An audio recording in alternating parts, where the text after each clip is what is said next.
नमस्ते। आज के इस एक्सप्लेनर में आपका स्वागत है। चलिए बिना कोई वक्त बर्बाद किए सीधे इस कहानी में डाइव इन करते हैं।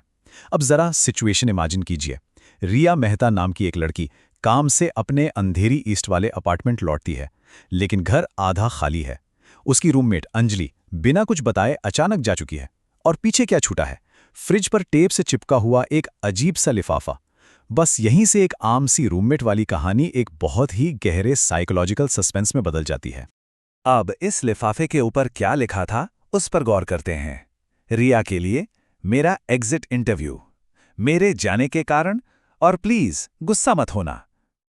मतलब डार्क ह्यूमर देखिए यहां। खराब रूममेट्स के साथ थोड़ी बहुत अनबन होना तो हम सबके लिए बहुत आम बात है ना?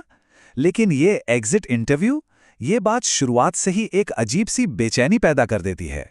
और जब वो लिफाफा खुलता है तो अंदर जो मिलता है वो सच में चौंकाने वाला है। पूरे 47 पेज, जी हां, 47 पेजों का सिंगल स्पेस में टाइप किया हुआ एक पूरा का पूरा डॉक्यूमेंट। ये कोई फ्रिज पर चिपकाया हुआ छोटा मोटा स्टिकी नोट नहीं है। ये पिछले 18 महीने के एक साथ रहने का एक एक पल का हिसाब है। एक ऐसा जुनूनी और बेहद डिटेल रिकॉर्ड जिसे मानो किसी ने बहुत ही ऑब्सेसिव तरीके से तैयार किया हो। इस डॉक्यूमेंट का स्ट्रक्चर ही अपने आप में हैरान करने वाला है। अंजलि ने बाकायदा रिया की कमियों को अलग अलग कैटेगरीज में बांट रखा था। एक तरफ तो वो रोजमर्रा की परेशानियां हैं, जैसे नाली में बाल छोड़ देना या माइक्रोवेव में मछली गर्म करना। दूसरी तरफ फाइनेंसेस, जैसे 1847 रुपए का उधार और प्रेशर कुकर में डेंट। लेकिन सबसे तीखा है तीसरा कॉलम, इमोशनल लेबर। अंजलि ने साफ लिखा है कि रिया हमेशा अपना दुखड़ा रोती थी और पिछले 18 महीनों में रिया ने अंजलि से उसके बारे में एक भी सवाल नहीं पूछा। ये सिर्फ साफ सफाई की शिकायतें नहीं है, ये एक बहुत ही गहरा इमोशनल आरोप है। और लौटाई ना गई चीजों की ये लिस्ट तो पैसिव अग्रेसिव डायनामिक्स का एक परफेक्ट एग्जाम्पल है। पूरे 47 आइटम्स जो रिया ने लिए और कभी वापस नहीं किए। हेयर ड्रायर, नॉर्मल पीपल वाली किताब, रियूजेबल स्ट्रॉ, फोन चार्जर और यहां तक कि एवोकाडो वाले मोजे भी। मतलब अंजलि ने हर एक छोटी से छोटी बात का रिकॉर्ड रखा था। ये एक अलग ही लेवल का थोड़ा डरावना सा ऑब्जर्वेशन है। लेकिन कहानी में असली ट्विस्ट तो अब आता है। 10वें पेज के आखिर में अंजलि कुछ ऐसा लिखती है जो सस्पेंस को एकदम पीक पर ले जाती है। वो लिखती है, ये तो बस चुभने वाली भांस हैं। असली वजह पेज 42 से शुरू होती है। ये एक बहुत ही डायरेक्ट वार्निंग थी कि भाई, ये जो बर्तन और तौलिए की लड़ाई थी वो सिर्फ एक ध्यान भटकाने वाला दिखावा था। असली सच अभी आना बाकी है। पेज 42। यहां आकर इस डॉक्यूमेंट का फॉर्मेट पूरी तरह से बदल जाता है। कोई बुलेट पॉइंट्स नहीं, बस एक अकेली लाइन लिखी है, और हां, मुझे पता है कि तुमने रोहन के साथ क्या किया था। वो जो रोजमर्रा की छोटी मोटी शिकायतें थीं वो अचानक कहीं गायब हो जाती हैं और उनकी जगह ले लेता है एक बेहद भारी और अंधकार से भरा हुआ सच। तो यहां सबसे बड़ा सवाल ये है कि आखिर रिया किसके साथ रह रही थी? रिया, जिसे अंजलि शर्मा मानती थी, यानी एक बहुत ही शांत, शाकाहारी और अपनी दुनिया में रहने वाली फ्लैटमेट, वो असल में अंजलि रॉय थी, रोहन की बहन। वो लड़की जो 18 महीनों से अपनी असली पहचान छिपाकर रिया के साथ रह रही थी, उसे हर पल, हर सेकंड ऑब्जर्व कर रही थी। वो एक रूममेट नहीं थी, बल्कि एक आईना थी जो बस सही वक्त का इंतजार कर रही थी। अब चलते हैं 5 साल पहले। पुणे के उस कॉलेज पार्टी में आखिर हुआ क्या था? रिया की यादें बहुत धुंधली हैं। शराब, हंसी मजाक और अगली सुबह 6 बजे चुपचाप वहां से निकल जाना। उसने इसे सिर्फ एक हुकअप मानकर पीछे छोड़ दिया। लेकिन कहानी के 2 पहलू होते हैं। रोहन के लिए वो रात कभी खत्म ही नहीं हुई। आने वाले सालों में वो अंदर से पूरी तरह टूट गया और उसकी बहन अंजलि ने इस सच्चाई का सामना कराने के लिए रिया को ढूंढ निकाला।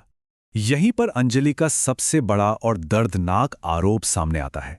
वो लिखती है, उसने किसी को नहीं बताया क्योंकि वो बता ही नहीं सकता था, क्योंकि तुमने सिर्फ उसकी एक रात नहीं ली, तुमने उससे ना कहने का हक छीन लिया।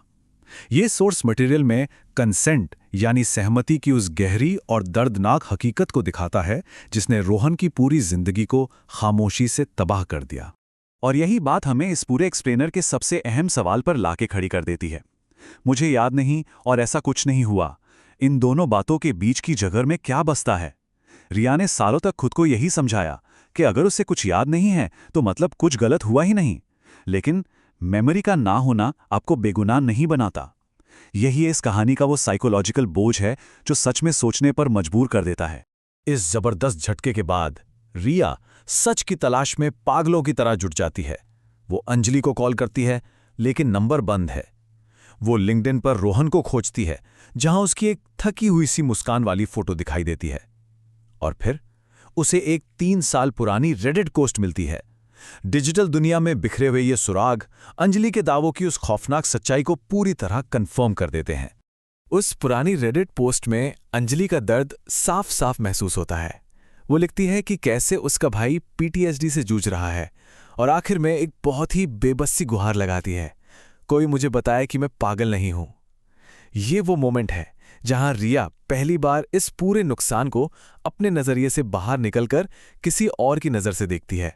तो अब रिया क्या करती है? सच सामने आने के बाद उसके अगले कदम बहुत ही क्लियर हैं। वो अंजलि को एक जवाब लिखती है, एक सेक्सुअल असॉल्ट क्राइसिस सेंटर से कांटेक्ट करती है, रोहन को मैसेज करती है और फाइनली नाली साफ करती है और वो जो 1847 रुपए का उधार था उसे चुका देती है। ये सब डिनायल से बाहर निकलकर अपनी जवाबदेही, अपनी अकाउंटेबिलिटी को एक्सेप्ट करने की तरफ उठाए गए कदम हैं, भले ही अभी कुछ भी पूरी तरह सुलझा नहीं है।